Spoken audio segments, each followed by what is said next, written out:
Bonjour à tous. Pour ma première présentation d'une entreprise sur YouTube, je vais vous parler d'une petite pétrolière, ce que l'on appelle une Junior Oil and Gas dans le jargon des huileux. Cette entreprise officie au Nigeria, mais elle est cotée en Europe, ce qui la rend accessible pour la plupart d'entre vous.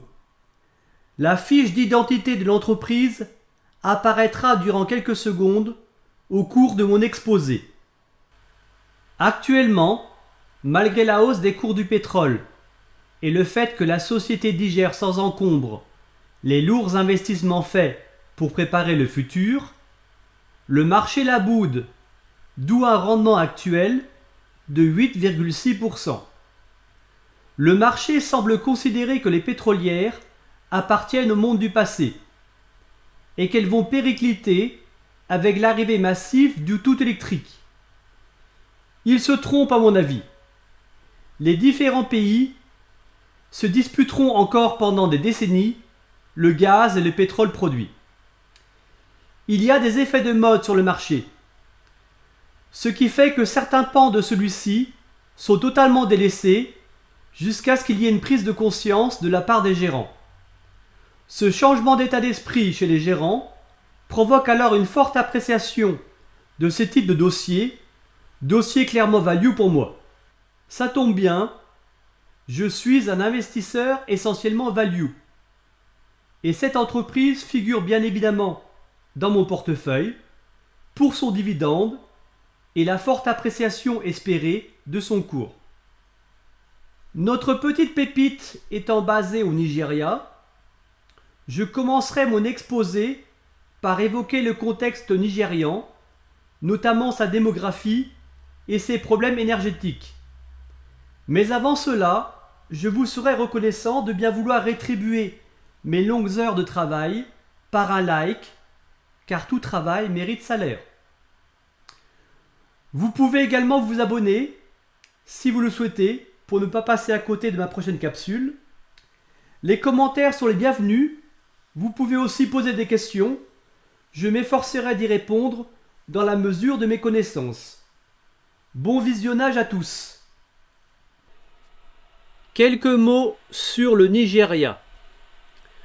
Le Nigeria, avec une population d'environ 219,4 millions d'habitants, est le pays le plus peuplé d'Afrique. La population est jeune, l'âge médian n'est que de 18,3 ans, et l'indice de fécondité des femmes nigérianes est de 4,85 enfants par femme. On peut donc s'attendre à un accroissement considérable de la population dans le futur. Plus d'enfants naissent au Nigeria chaque jour que dans toute l'Europe. Des projections des Nations Unies évoquent 440 millions d'habitants pour le Nigeria à l'horizon 2050. Les besoins énergétiques du pays vont donc augmenter considérablement dans le futur. Grâce à son potentiel humain et à ses ressources naturelles, le Nigeria est la plus grande puissance économique du continent africain. Mais le pays est très dépendant du cours de l'or noir, puisque l'exploitation de ses ressources pétrolières assure plus de la moitié des recettes publiques. Malgré cela, avec environ 43% de ses citoyens n'ayant pas accès à l'électricité, le Nigeria est le pays le moins électrifié au monde, du fait d'un réseau électrique insuffisamment développé, notamment en milieu rural. La biomasse représente 80% de l'énergie utilisée, essentiellement pour cuisiner, ce qui n'est pas sans poser des problèmes de déforestation.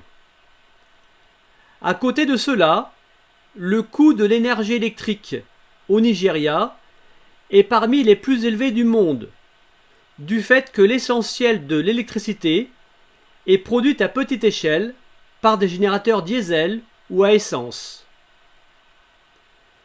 Pour pallier à tout cela et mener une transition énergétique vers une économie à bas niveau d'émissions de dioxyde de carbone, tout en poursuivant le développement du pays, le gouvernement mène des projets pour produire de l'électricité à partir du gaz naturel, tout en encourageant son usage domestique. Pour éviter la perte de ressources gazières précieuses, une loi d'interdiction du torchage du gaz naturel a d'ailleurs été votée en avril 2019. Le torchage est l'opération qui consiste à brûler les hydrocarbures gazeux mêlés au pétrole au lieu de les récupérer et de les vendre, ce qui nécessiterait des investissements supplémentaires pour leur traitement. Avec ses 36,9 milliards de barils de pétrole prouvés, les réserves de pétrole prouvées du Nigeria sont les secondes d'Afrique.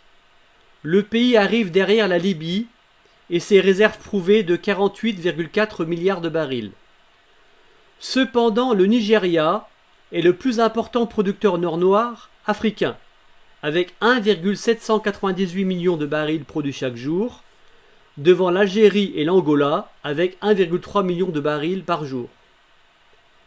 Les réserves prouvées de gaz naturel atteignent 5,5 téramètres-cubes, soit 31,9 milliards de barils équivalent pétrole, et la production de gaz naturel est de 0,784 millions de barils équivalent pétrole par jour.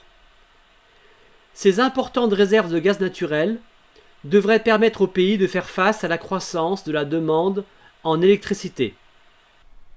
Voyons à présent le domaine minier de l'entreprise, puisque nous serons amenés à en parler très souvent par la suite. Des majors pétrolières opèrent depuis des décennies sur le territoire nigérian, mais depuis quelques années, le pays s'est employé à promouvoir l'exploitation du pétrole et du gaz naturel par des acteurs locaux en créant le statut de société pionnière, statut accordant des avantages fiscaux. L'entreprise dont on parle en fait partie. Elle est l'un des principaux producteurs indépendants de pétrole et de gaz naturel dans la prolifique région du delta du Niger au Nigeria, et l'un des principaux fournisseurs de gaz traité sur le marché intérieur nigérian. En effet, notre petite pépite fournit près d'un tiers du gaz naturel que le Nigeria utilise pour produire son électricité. Avec l'accroissement considérable prévisible de la population, ce débouché est promis à un bel avenir, puisque les besoins en électricité ne manqueront pas de suivre la tendance démographique. Au fil des années, via des acquisitions, la dernière étant celle d'Elan Oil & Gas en décembre 2019, cette petite productrice et exploratrice s'est bâtie un joli portefeuille d'actifs pétroliers comportant pas moins de 8 blocs. Passons en revue les actifs pétroliers et gaziers en production.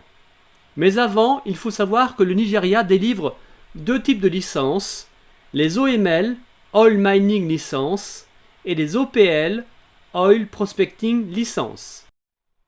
L'entreprise détient une participation de 45% dans les OML 4, 38 et 41 qui sont situés à terre dans l'état d'Edo pour l'OML 4 et dans l'état de Delta pour les OML 38 et 41. Elle est l'opérateur des 3 blocs pour le compte de la coentreprise qu'elle forme avec la NPDC, Nigerian Petroleum Development Company.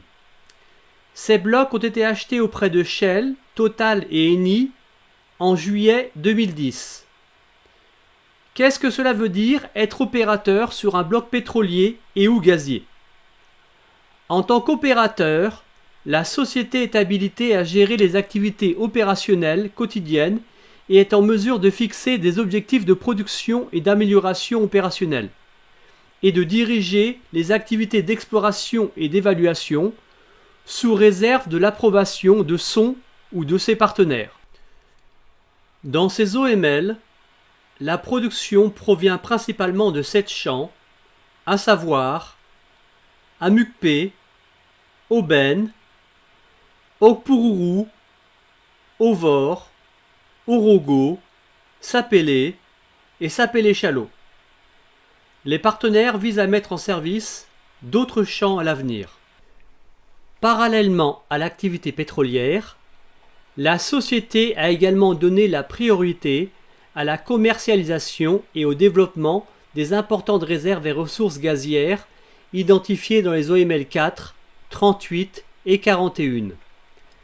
Alors qu'elle est déjà un des principaux fournisseurs de gaz sur le marché intérieur du Nigeria, l'entreprise prévoit d'augmenter encore sa capacité de production et de traitement du gaz pour aider à répondre à la demande croissante du Nigeria, en particulier à destination des électriciens. Le tableau figurant à l'écran rassemble des informations concernant l'OML 4, l'OML 38 et l'OML 41. Tout d'abord, notre participation dans ces différentes OML qui est de 45%, le nom de notre partenaire, la Nigerian Petroleum Development Company. Notons que la Nigerian Petroleum Development Company est une filiale à 100% de la Nigerian National Petroleum Corporation, NNPC, qui est la compagnie pétrolière nationale du Nigeria. Alors tout d'abord, notre part dans la production de liquide en 2020 sur ces 3 OML fut de 21 249 barils de pétrole par jour. Notre part dans la production de gaz en 2020 sur ces 3 OML fut de 17 469 barils équivalent pétrole par jour. Sur l'ensemble de ces 3 OML, notre part de la production totale fut de 38 718 barils équivalent pétrole par jour. Notons l'importance de nos réserves de pétrole, qui se montent à 156 millions de barils sur ces 3 OML, et l'importance de nos réserves de gaz, qui se montent à 119,5 millions de barils équivalent pétrole. Les découvertes de Mossogar et de Jess, faites dans l'OML 38, n'ont pas encore été mises en production.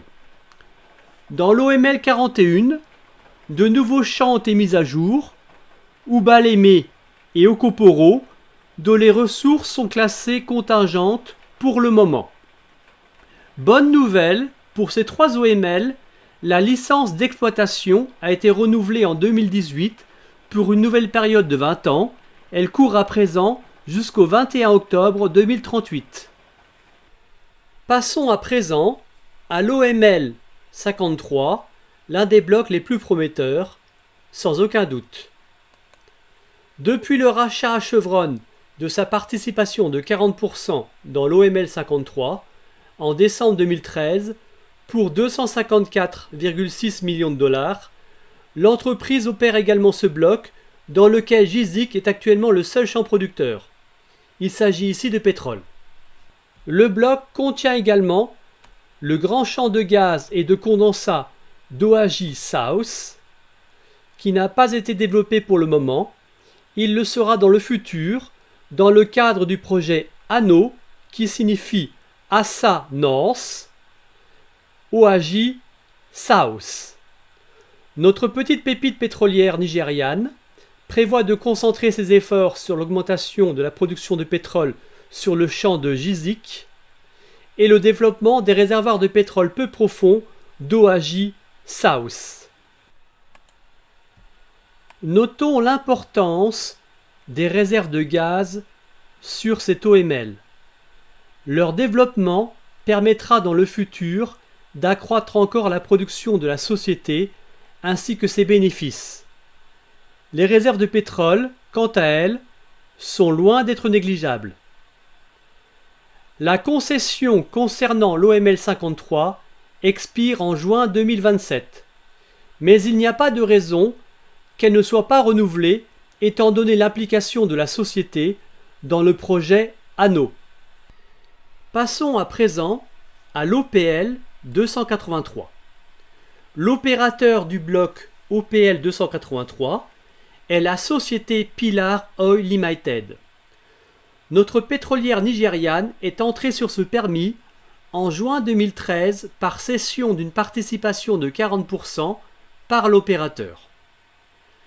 Sur ce bloc opéré par notre partenaire Pilar Oil Limited, nous avons 2 champs, Umuseti et Igbuku, renfermant du gaz et du pétrole, mais également 4 autres structures susceptibles de contenir aussi des hydrocarbures.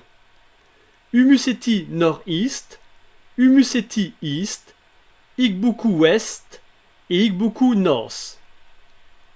Ces prospects seront probablement explorés à un moment ou à un autre. 15 réservoirs pétrolifères ont été identifiés dans le champ Humuseti. 4 d'entre eux sont actuellement en production. D'autres forages de développement seront nécessaires pour drainer les réservoirs restants. Le champ d'Ikbuku contient principalement du gaz et des condensats. Il est actuellement en cours d'évaluation avant que les partenaires procèdent à son développement. Pour l'OPL 283, la concession se termine en octobre 2028. Dans ce tableau, on remarque tout de suite la modestie de la production de cette OPL 283, puisqu'elle n'est que de 970 barils de pétrole par jour. Aucune production de gaz n'a lieu. Les réserves sont également assez modestes, puisqu'elles sont de 5,2 millions de barils de pétrole. Et en ce qui concerne le gaz, les réserves sont de 11,4 millions de barils équivalent pétrole. Les 3 derniers blocs ont une contribution marginale à la production de la société. De plus, ils ne produisent que du pétrole. Les participations dans l'OML 40 et le champ Ubima, situé dans l'OML 17, sont tombées dans l'escarcelle de la société au moment de l'achat de la junior pétrolière Elan Oil and Gas en décembre 2019. L'opérateur du bloc OML 40 est la Nigerian Petroleum Development Company, MPDC, et la concession expire en octobre 2038. Le champ Gbetioken est le seul à être en production dans ce permis. Le pétrole est évacué par barge, d'où un coût de transport élevé. Si les prix du pétrole restent stables, l'entreprise a l'intention de forer des puits de production supplémentaires dans les champs de Gbetioken et d'explorer le prospect Opuama sur l'OML 40. À plus long terme, il y a la possibilité d'augmenter significativement les réserves en forant sur le prospect à haut potentiel de l'OML 40, Sibiri, encore connu sous le nom d'Amob, lequel pourrait ajouter jusqu'à 78 millions de barils aux réserves d'EP de l'association. La découverte potentiellement importante d'Abiala, ressource contingente de 26 millions de barils pour l'association, ainsi que de 4 autres découvertes, Adagbassa, Polobo, Ugbo et Tongarafa, et une vingtaine d'autres structures géologiques restent encore à évaluer. Notons que la participation de la compagnie descendra à 20,25% une fois que le prêt consenti à Elcrest, sa coentreprise avec Starcrest, aura été totalement remboursé. Nous y reviendrons plus tard. Pour sa part, le champ de pétrole Ubima a été découvert en 1963, mais n'a jamais été développé. Il est envisagé de développer le champ par étapes, avec au départ des puits horizontaux. Pour le moment, l'évacuation du pétrole s'effectue par camion, ce qui est assez onéreux. À plus longue échéance, il est envisagé de le faire par pipeline vers les infrastructures voisines. Le plan de développement d'Ubima a été finalisé au cours de l'année 2020. Le tableau montre que notre participation dans le champ Ubima, situé dans l'OML 17, est de 88%. Notre partenaire est Old Grace Energy. La production pour l'instant est assez modeste puisqu'elle est de 971 barils de pétrole par jour et les réserves d'EP se montent à 3,7 millions de barils. Nous terminerons ce panorama du domaine minier de l'entreprise en évoquant l'OML 55 dont l'histoire est assez chaotique. En 2013, pour 132,2 millions de dollars, la société acquit 56,25% du capital de Belema Oil, un véhicule d'investissement nigérian venant d'acheter la participation de 40% de Chevron dans l'OML 55.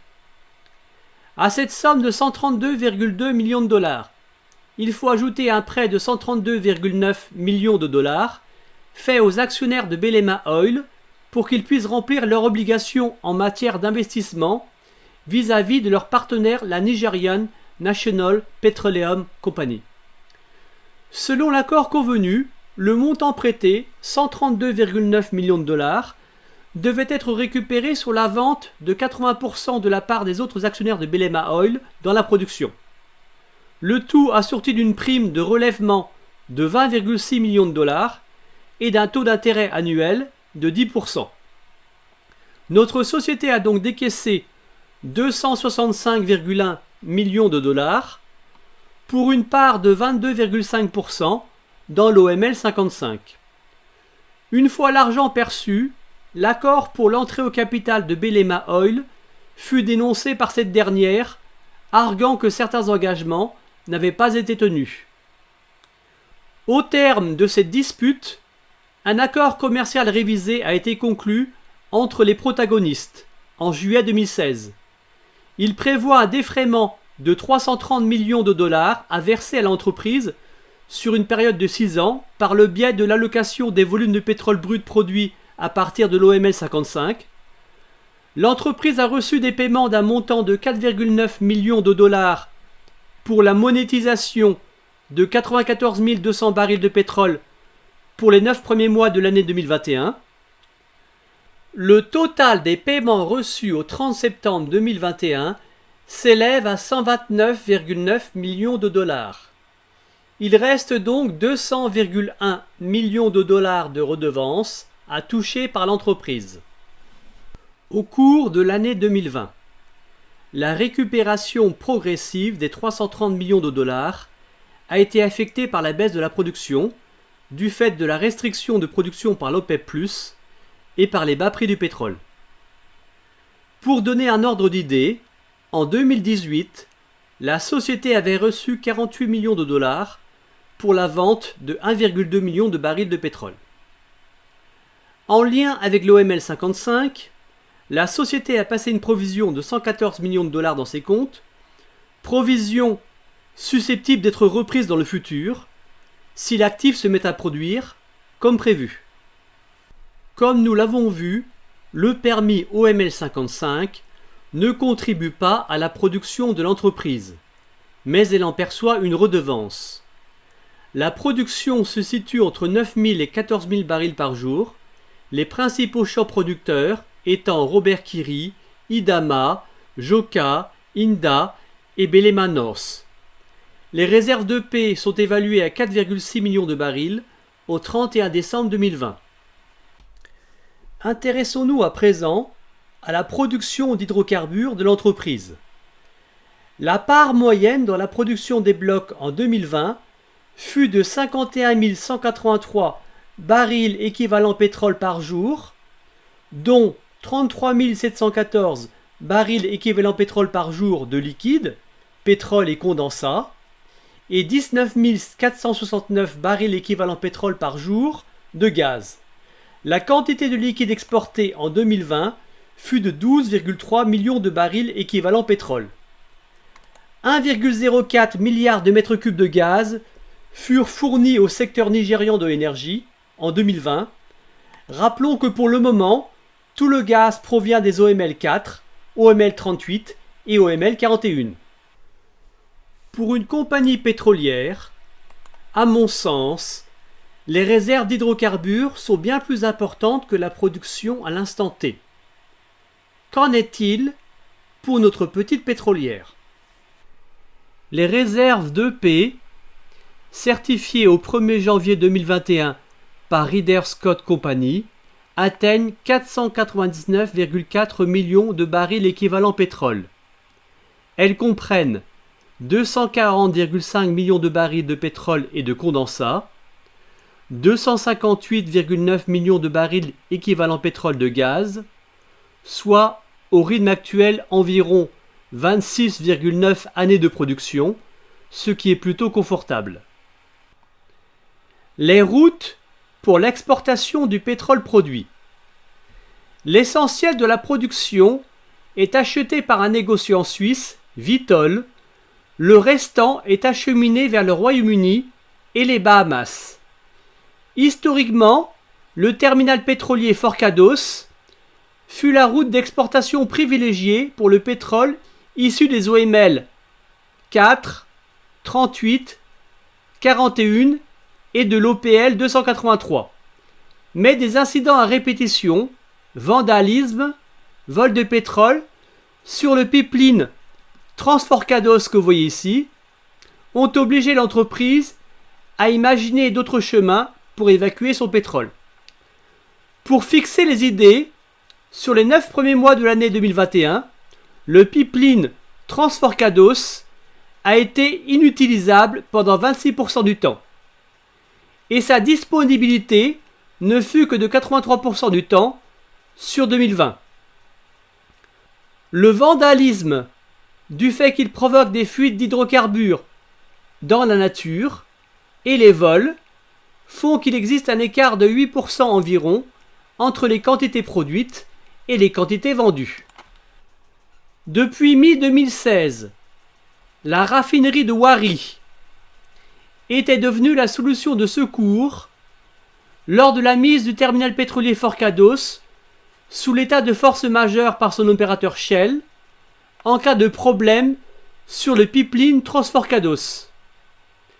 La raffinerie de Wari peut recevoir 30 000 barils par jour de la part des OML 4, 38 et 41 si nécessaire. Notons que le pipeline permettant l'acheminement du pétrole à la raffinerie de Wari, depuis les OML 4, 38 et 41, est la propriété de l'entreprise. La raffinerie de Walter Smith, sous le numéro 6, constitue un point de chute alternatif pour le pétrole de l'OML 53.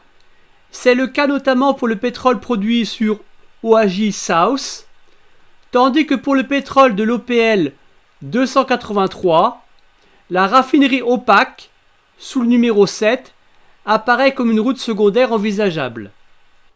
Pour pallier à l'indisponibilité fréquente du pipeline Transforcados, 20% du temps en moyenne, la société construit un pipeline reliant le champ Amucpé au terminal pétrolier Escravos. La compagnie disposera ainsi d'une troisième voie d'évacuation, le pipeline AEP pour Amucpé Escravos Pipeline. L'Amucpé Escravos Pipeline devrait être en service en décembre 2021. Ce nouveau pipeline étant majoritairement enterré, il permettra d'évacuer le pétrole d'une manière plus sécurisée, sans craindre le vandalisme ou le vol de pétrole, tout cela étant monnaie courante sur le Transforcados Pipeline. Ceci réduira également notre dépendance au pipeline Transforcados. Notre entreprise dispose de droits sur 25% de la capacité de transport de l'AEP, ce qui représente l'évacuation de 40 000 barils par jour. Cette image, où une femme étend son linge sur le pipeline Transforcados, illustre la grande vulnérabilité de cette installation. Ce n'est pas le cas du pipeline Anuppke Escravos, qui lui est enterré. Le pétrole issu du champ Gizik sur l'OML 53 et le pétrole produit sur l'OPL 283 transitent actuellement par le terminal de Brasse. Le terminal de Bonny, quant à lui, voit arriver le pétrole de OAJ South sur l'OML 53. Il voit également arriver le pétrole produit sur l'OML 55. Le pétrole produit sur le champ Betjoken est évacué par barge vers Adagbassa, ce qui représente un coût important, 4,7 millions de dollars, pour le premier semestre 2021. Il emprunte ensuite le pipeline Trans-Escravos, TEP, en direction du terminal d'Escravos. Notons que TEP veut dire Trans-Escravos Pipeline. Un projet stratégique dans le gaz le projet ANO. ANO est l'un des 7 projets gaziers critiques lancés par le ministère du Pétrole et la Nigerian National Petroleum Corporation, NNPC, pour répondre à la demande croissante de gaz au Nigeria. Il comprend le développement du champ de gaz et de condensat Oaji South, situé dans le bloc de licence OML 53, et le champ Assa Nord, dans le bloc de licence OML 21. D'après une communication récente de la compagnie, le projet ANO devrait entrer en production à la fin du premier semestre 2022, ce qui devrait booster les revenus gaziers et réduire la dépendance aux variations du cours de l'or noir. Le coût total de ce projet, détenu à 50-50 par la compagnie et la Nigerian Gas Company, filiale à 100% de la Nigerian National Petroleum Company, se monte à 740 millions de dollars. 210 millions de dollars apportés par chacun des partenaires, le reste étant emprunté. En phase 1, le projet ANO délivrera 8,5 millions de mètres cubes de gaz par jour, soit 300 millions de pieds cubes standards par jour, mais d'autres phases de développement suivront.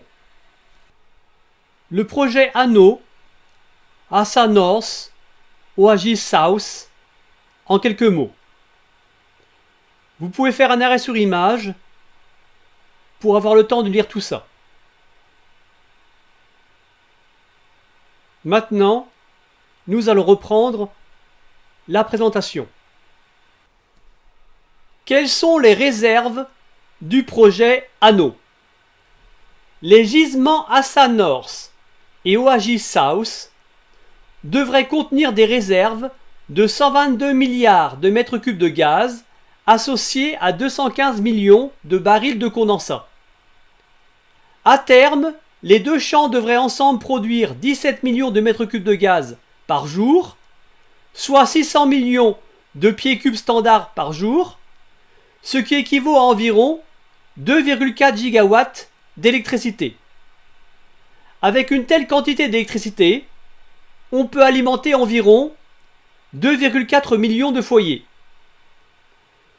Notons que contractuellement, 2 millions de mètres cubes de gaz par jour, soit 70 millions de pieds cubes standards par jour, sont fléchés pour la consommation domestique, dans le cadre du DSO, Domestic Supply Obligation. Pour le reste, l'entreprise vend à qui elle veut. Normalement, le marché du gaz devrait être totalement dérégulé en 2023. Voyons à présent les finances de l'entreprise. Comme le disait le directeur financier de l'entreprise, fin juillet 2021, nos buts sont de gérer nos finances prudemment, d'investir pour le futur, de payer notre part des impôts et des redevances, de rembourser la dette, d'honorer notre engagement envers nos actionnaires, de les rétribuer par un dividende. Bien qu'elle semble plafonner, la production de la société est appelée à augmenter du fait de la reprise du développement des champs en exploitation et de l'exploration de structures géologiques prometteuses. Tout cela étant permis par un cours du pétrole suffisamment élevé. Le 30 juin 2021, la société produisait en propre 120 millions de pieds cubes standards de gaz par jour, soit l'équivalent de 20 758 barils d'équivalent pétrole par jour, contre 99 millions de pieds cubes standards de gaz un an plus tôt. La société produit également 30 028 barils d'équivalent pétrole par jour de liquide, pétrole et condensat. À l'instar des autres producteurs de matières premières, la société ne maîtrise pas le prix de vente de son pétrole, d'où une fluctuation importante du chiffre d'affaires. En 2020, le prix de vente moyen du baril de pétrole fut de 39,95 $ contre 64,4 $ par baril en 2019, ce qui contribua à faire baisser les revenus de 24% par rapport à 2019. Le tableau ci-dessous montre l'évolution du chiffre d'affaires en fonction des années.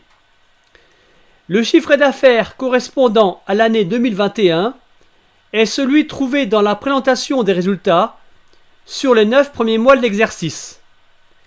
Les chiffres d'affaires pour les années 2022 et 2023 sont en fait des prédictions. On note cependant que le chiffre d'affaires à l'avenir est amené à augmenter de façon importante.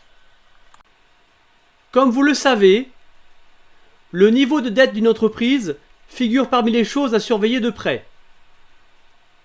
Une dette trop importante peut acculer l'entreprise à la faillite ou provoquer sa prise de contrôle par ses créanciers, ne laissant rien à ses actionnaires. Voyons ce qu'il en est. La dette nette de la société. Différence entre la dette brute et la trésorerie est assez importante puisqu'elle vaut 456,4 millions de dollars, mais elle est le résultat en fait d'acquisitions qui ont eu lieu dans le passé, notamment l'achat de 40% de l'OML 53 à Chevron pour 259 millions de dollars et l'achat de la junior britannique Elan Oil and Gas en 2019 pour 451 millions de dollars. Donc cette dette a servi à acheter des actifs. Le tableau figurant à l'écran montre l'évolution de la dette brute, de la trésorerie, de la dette nette de l'entreprise en fonction des années. Les chiffres correspondant à l'année 2021 sont ceux trouvés dans la présentation des résultats sur les 9 premiers mois de l'exercice. Les chiffres figurant dans les 2 dernières colonnes sont en fait des prévisions des analystes. On voit bien que les analystes prévoient une forte diminution de l'endettement net de la société dans le futur. Du fait de lourds investissements, notamment pour le projet Anneau, la dette est importante, mais elle est parfaitement soutenable. L'EBITDA de l'entreprise pour les 9 premiers mois de 2021 atteint 266,4 millions de dollars. Ce qui fait que sur la totalité de l'exercice, le rapport dette sur EBITDA serait bien inférieur à 3, ce qui est le signe d'un endettement soutenable. Mon estimation personnelle de l'EBITDA annuel est de 353,9 millions de dollars. L'entreprise vient également de réduire ses intérêts d'emprunt en émettant 650 millions de dollars d'obligations seniors avec un coupon à 7,75% et de maturité avril 2026, le tout pour racheter 350 millions de dollars d'obligations seniors existantes au coupon de 9,25% et remboursables en 2023, rembourser en totalité les 250 millions de dollars tirés sur les 350 millions de dollars de facilité de crédit renouvelable, refinancer les 100 millions de dollars de prêts de notre filiale Westport gagés sur les actions et sur les actifs d'Elcrest détenus par la société et dont la maturité est mars 2026. Le montant global de la dette pourrait être un motif d'inquiétude, mais les maturités des différentes dettes sont assez lointaines. 2026. Les agences de notation classent ces obligations en catégorie spéculative. Mais notons que la compagnie a emprunté 2,46 milliards de dollars US depuis son IPO et qu'elle en a remboursé 1,7 milliard. Elle n'a jamais fait défaut, ce qui est plutôt rassurant. La situation financière de l'entreprise apparaît beaucoup plus solide lorsqu'on réalise qu'en achetant Elan Oil and Gas en décembre 2019, pour une valeur d'entreprise de 382 millions de livres sterling, soit 478 millions de dollars, la société a acquis 20,25% de l'OML 40, 40% d'Ubima, le droit d'être remboursé d'un prêt de 504 millions de dollars US avancé à Elcrest par Westport, filiale de financement détenue à 100% par Elan, dans le but d'assurer le développement de l'OML 40. Suite à cette acquisition d'Elan, notre société a droit à 100% de la production et du cash flow net d'Elcrest jusqu'à ce que le prêt soit remboursé en totalité. C'est-à-dire que la société a le droit de consolider les 45% d'Elcrest dans l'OML 40. Au 31 décembre 2019, le solde de ce prêt s'élevait à environ 414 millions de dollars américains. Dans le cadre d'une révision de l'accord de prêt entré en vigueur le 1er janvier 2020, un délai de grâce fut accordé jusqu'au 31 décembre 2021, après quoi le montant du prêt devra être réduit de manière à ce que le montant maximal restant dû n'excède pas 475 millions de dollars US au 31 décembre 2021, tombant à 325 millions de dollars US au 31 décembre 2022 et à 175 millions de dollars US au 31 décembre 2023, avec le solde du prêt exigible au 31 décembre 2024. Une extension de l'échéancier de remboursement convenu de 2022 à 2024 est possible. Autrement dit, en 2022 et en 2023, un flux de trésorerie de 150 millions de dollars devrait remonter vers l'entreprise et il devrait atteindre au maximum 175 millions de dollars en 2024. Au 31 décembre 2020, le solde impayé du prêt était d'environ 417 millions de dollars. Une fois le prêt accordé à Elcrest remboursé, notre part dans la production de l'OML 40 tombera à 20,25%, reflétant notre participation de 45% dans Elcrest, laquelle détient à son tour 45% de l'OML 40. L'impact du remboursement du prêt consenti par notre filiale Westport de 2022 à 2024 apportera d'importants flux de trésorerie entrants pour l'entreprise à moyen terme.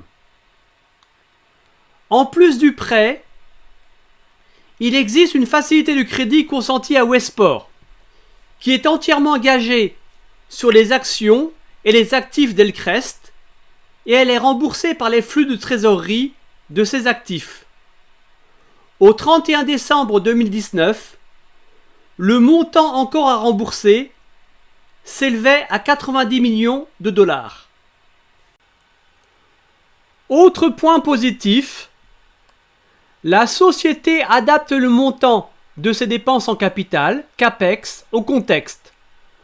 On voit qu'il a été fortement réduit au moment de la crise sur le prix du pétrole entre juillet 2014 et janvier 2016, ou en cas d'état de force majeure, comme ce fut le cas entre février 2016 et juin 2017, du fait de problèmes au niveau du pipeline Trans-Forcados, vandalisme et vol de pétrole.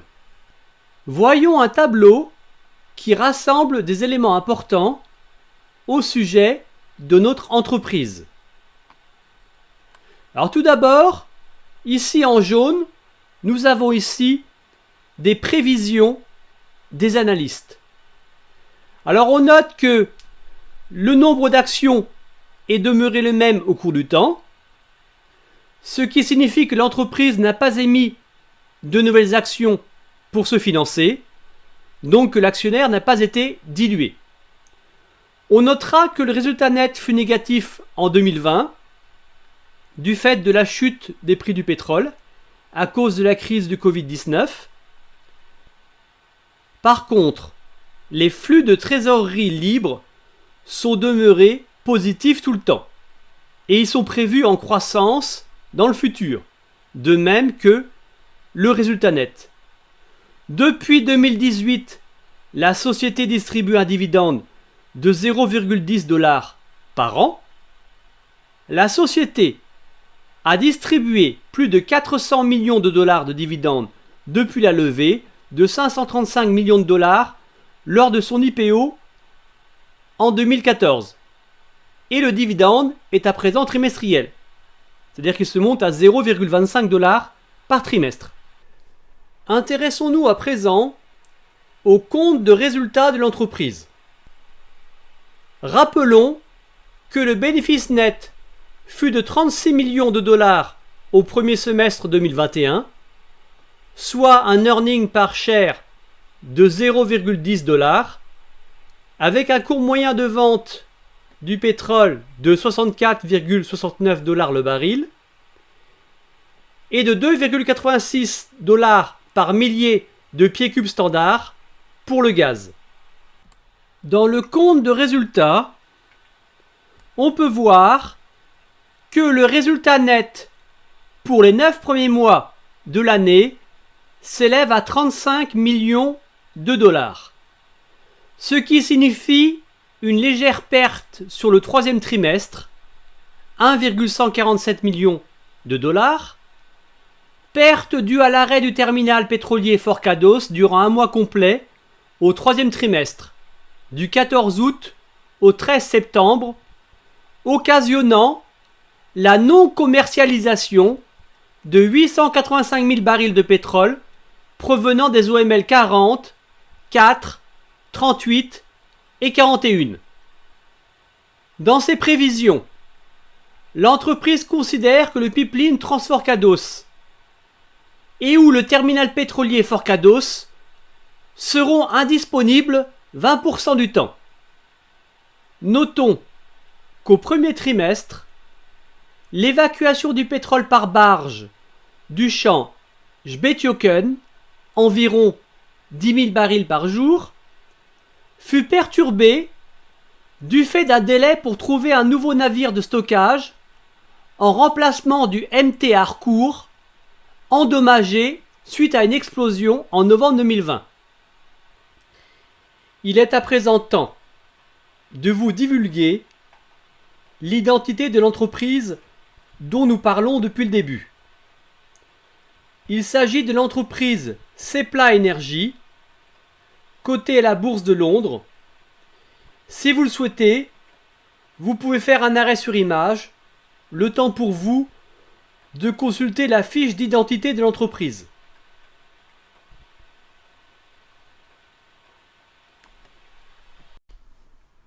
Le devenir du gaz produit.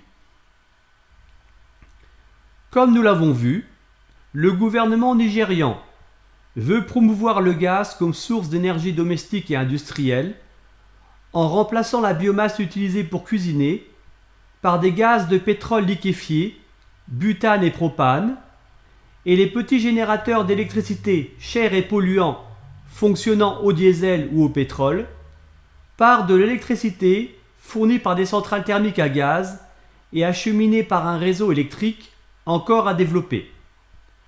Le gouvernement s'est fixé comme objectif que 90% des Nigérians aient accès à l'électricité.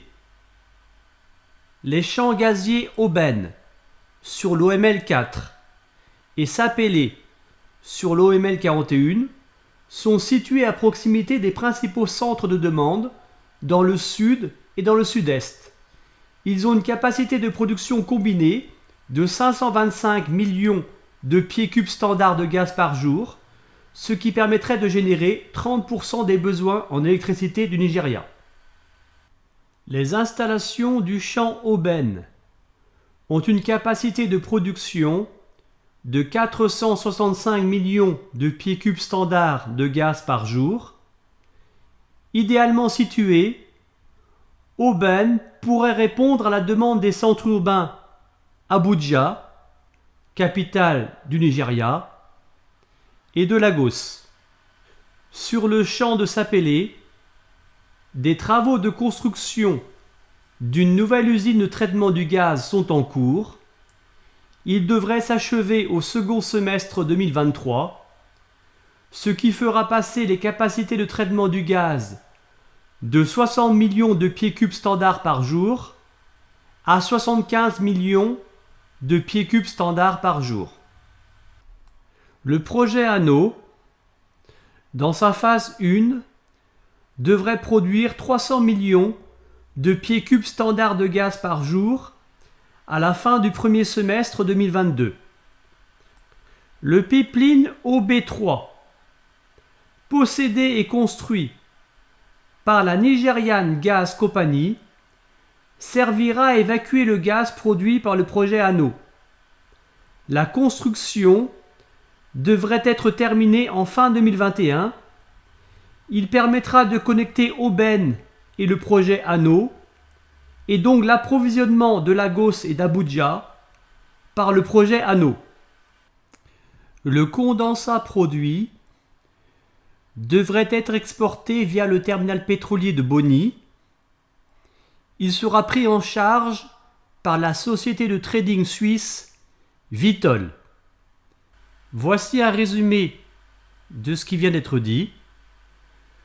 Faites éventuellement un arrêt sur image si vous le jugez nécessaire. Parlons à présent du modèle financier du projet Anneau en phase 1. Aux côtés de la Nigerian Gas Company, la société possède 50% de la société chargée du traitement des gaz en provenance de l'OML 53 et de l'OML 21. Seplat Energy recevra 40% des revenus issus de la vente du gaz de l'OML 53, mais également 50% des dividendes distribués par la société AGPC, ce qui lui fait 2 sources de revenus dans le projet Anneau. Pour le moment, la vente de gaz ne contribue qu'à 21% des revenus du groupe, soit 112,5 millions de dollars en 2020 sur un total de 530,5 millions de dollars. Cette part est promise à augmenter avec notamment la montée en puissance du projet Anneau, mais aussi le développement des champs gaziers Oben sur l'OML 4 et Sapele sur l'OML 41.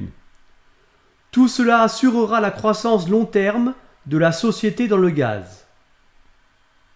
Développer la production de gaz présente de nombreux avantages pour ce qui est des flux de trésorerie de la société. Le prix du gaz découple les revenus de la volatilité des cours du pétrole.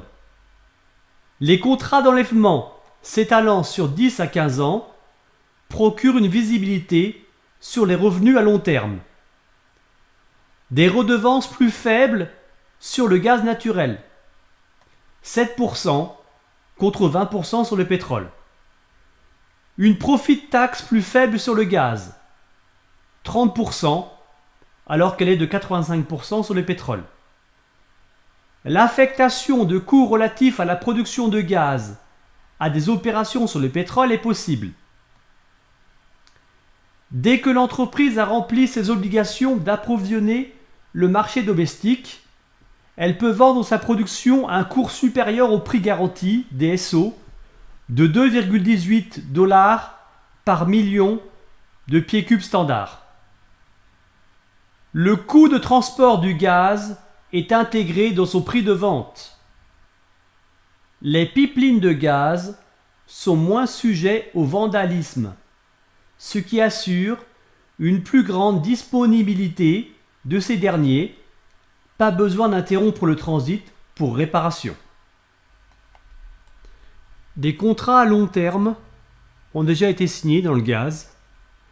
On peut voir ici que la grille se remplit progressivement. Nous avons ici quelques-uns des clients qui ont déjà signé pour un certain volume et une certaine durée. Nous terminerons la présentation de l'entreprise en abordant ses perspectives. Nous avons acheté 4 foreuses à la société de forage Cardinal pour 36 millions de dollars que nous déploierons pour la future campagne de forage.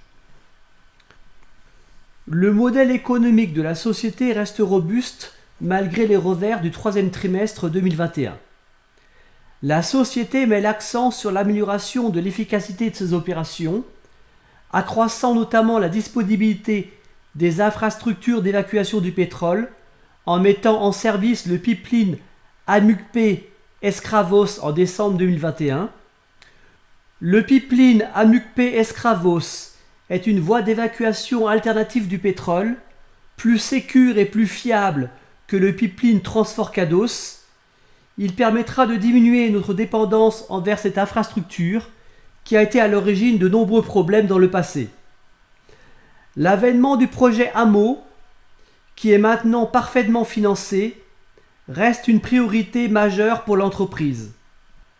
De plus, en 2022, le quota de production du Nigeria augmentera de 200 000 barils par jour pour atteindre 1,8 million de barils par jour, c'est-à-dire le niveau de production d'avant le déclenchement de la crise de surproduction due au Covid-19. La stratégie de création de valeur de la société repose sur plusieurs piliers. Tout d'abord, accroître les réserves. Alors comment ? Convertir les ressources contingentes en réserves. Explorer, évaluer et développer le champ de Sibiri, alias Amobé, de l'OML 40, dont le potentiel d'EP est de 78 millions de barils pour les partenaires, le tout avec un bon niveau de confiance. Acquérir de nouveaux blocs à des prix raisonnables lors de futures mises aux enchères par le gouvernement nigérian. Acquérir des actifs produisant déjà auprès d'opérateurs locaux ou de grandes sociétés pétrolières internationales souhaitant quitter le pays ou rationaliser leur portefeuille d'actifs pétroliers. Acquérir des producteurs en difficulté pour ensuite en améliorer l'exploitation et l'efficacité. Second pilier, accroître la production. Alors comment ? En forant de nouveaux puits d'exploitation, prioriser les puits les plus profitables en fonction des anticipations sur le cours de l'or noir, se concentrer sur l'augmentation de l'efficacité de la production sur les têtes de puits, déployer des technologies innovantes de forage et de production. Troisième pilier, diversifier les voies d'exportation de la production de pétrole pour limiter l'impact de l'indisponibilité des pipelines vandalisés et éviter les vols de pétrole. Quatrième pilier, une recherche de diminution des coûts. Pour éliminer les coûts importants du transport par barge du pétrole produit sur le champ de Gbetioken, OML 40, l'entreprise étudie la construction d'un pipeline de 30 km jusqu'au collecteur d'Adagbassa. Pour le moment, l'utilisation d'un navire autopropulsé d'une capacité de 28 000 barils pour évacuer les liquides a fait baisser les coûts de transport de 14 $ le baril à 5 $ le baril. Grâce à toutes les mesures de réduction des coûts mises en œuvre à tous les niveaux, l'entreprise espère une diminution de 30% des coûts par rapport à 2020. Dans les 5 ans qui viennent, la société prévoit d'investir entre 900 millions et 1,2 milliard de dollars, le tout financé par les flux de trésorerie. Alors, l'OML 4, 38 et 41 ainsi que l'OML 40 recevront l'essentiel des investissements. Si on s'intéresse à présent à la ventilation des investissements, on voit que les forages représentent 58%, tandis que les infrastructures représentent 12%. Si on s'intéresse à présent à la ventilation des investissements sur les différents business de la société, on voit que 76% concernent le pétrole, tandis que 24% concerne le gaz. Concernant les forages et résultats de forage à venir, l'achèvement du puits Humusetti 7 en août 2021 sur l'OPL 283 apporte 1500 barils de pétrole par jour supplémentaires. Le programme de forage à 3 puits sur le champ Sbetjoken OML 40 est en cours. Le puits Sbetjoken 06 a commencé sa production en août avec une production supplémentaire autour de 4000 barils par jour, portant Sbetjoken à un pic de production brute d'environ 12 000 barils par jour. Sbetjoken 07 est terminé et son raccordement est en cours. Le troisième puits, Sbetjoken 8, a été foré en octobre et la production brute des 3 puits, une fois achevée, devrait être d'environ 10 500 barils par jour, ce qui devrait contribuer à combler le manque à gagner découlant de l'arrêt d'un mois du pipeline Transforcados. Le puits d'évaluation des caractéristiques du réservoir, pratiqué sur le champ d'Ubima, est terminé. La phase de production a commencé en mars avec un débit de 1189 barils par jour. En cette fin d'année, la société s'apprête à commencer un forage d'exploration sur le prospect Sibiri de l'OML 40. Un succès sur ce prospect à haut potentiel, encore connu sous le nom d'Amobé, pourrait ajouter jusqu'à 78 millions de barils aux réserves d'EP de l'association. Dans les 5 ans qui viennent, la société va forer 53 puits de pétrole, 26 sur les OML 4, 38, 41, 7 sur l'OML 53, 15 sur l'OML 40, 1 sur l'OPL 283 et 4 sur le champ d'Ubima. L'équivalent de 160 millions de barils de pétrole de réserve seront mis en production. Je dis bien mis en production, je dis pas produit, ce n'est pas la même chose.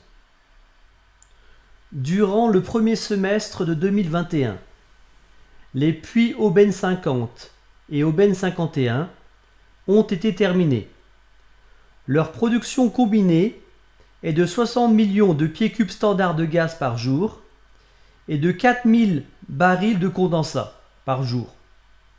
Au quatrième trimestre, nous prévoyons de terminer les puits Aubaine 44 et Aubaine 46 sur le champ Aubaine situé sur l'OML 4, dont la production combinée et espérée serait de 60 millions de pieds cubes standards de gaz et de 2400 barils par jour de condensat.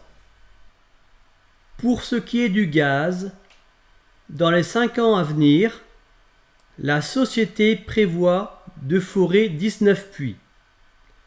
11 puits sur l'OML 4, 38 et 41, 6 sur l'OML 53 et 2 sur l'OPL 283. 1,5 Téra pieds cubes de gaz seront mis en production, c'est-à-dire que 260 millions de barils équivalent pétrole seront mis en production. Là aussi, il s'agit de réserves mises en production. Il ne s'agit pas de réserves produites. D'accord ? Ce n'est pas la même chose. Cette présentation est à présent terminée. Je vous remercie de m'avoir écouté. Si j'ai pu vous apporter de la valeur, n'hésitez pas à me récompenser de mon travail en appuyant sur le pouce bleu et en vous abonnant. À bientôt.